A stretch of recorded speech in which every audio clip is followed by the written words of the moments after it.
I'm Pravir Sharma.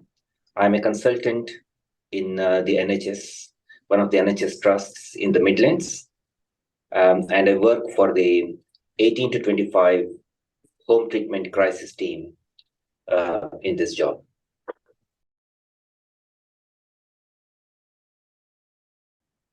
So I was motivated to become a doctor from a very young age.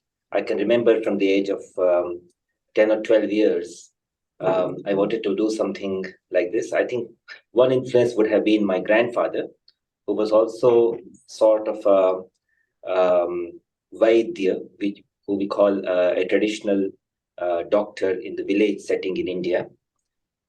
He was very interested in treating people through the herbal medicines in his village, although he had no qualified training. So he used to tell me stories, and that perhaps might have inclined me to think of this as a career.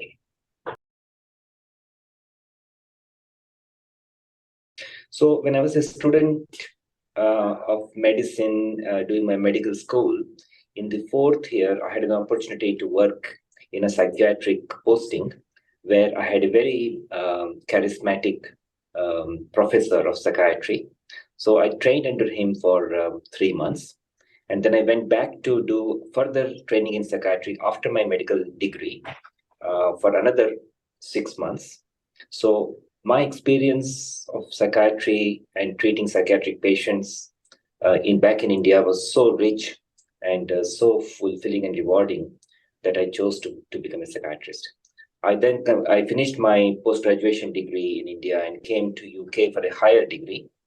So I did my membership and then fellowship with the Royal College of Psychiatrists, and here I am. Okay.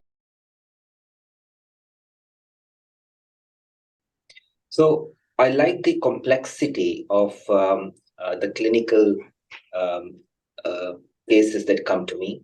I like the fact that I am dealing with the whole person and not one aspect of their body or their system. I'm dealing with the whole person. It's very rewarding to connect to people, and I'm able to connect to my patients. That's a very rewarding experience in itself. And when you're able to do something like treat somebody's distress or give them a good diagnosis or a good understanding of their psychological problems, then that's very fulfilling and rewarding.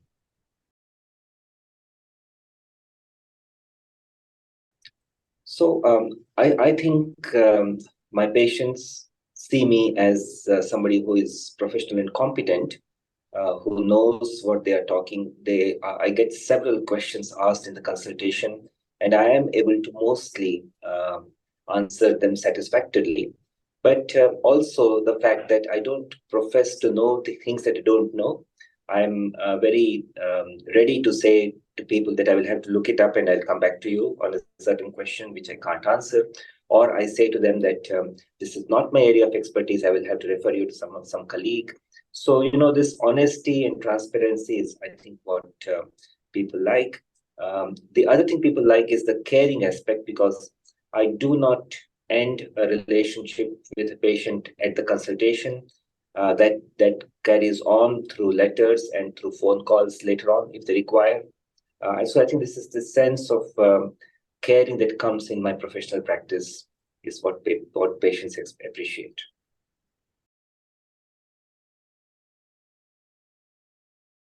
So I like the fact that patients can sit down and open up and be honest and transparent, so that they open themselves up for a diagnosis or treatment, and they take suggestions as I give them.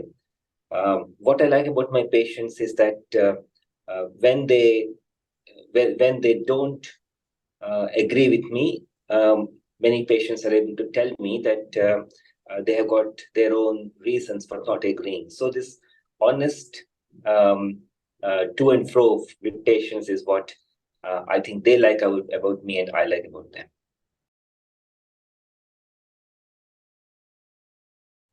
Yes, I try to focus on what I call serenity, and that is how I view myself. That we need to uh,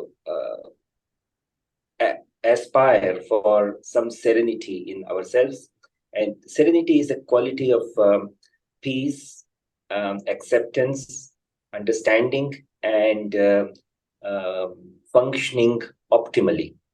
So that's what I understand by serenity, and that's what I aspire for, and that's what I aspire for my patients.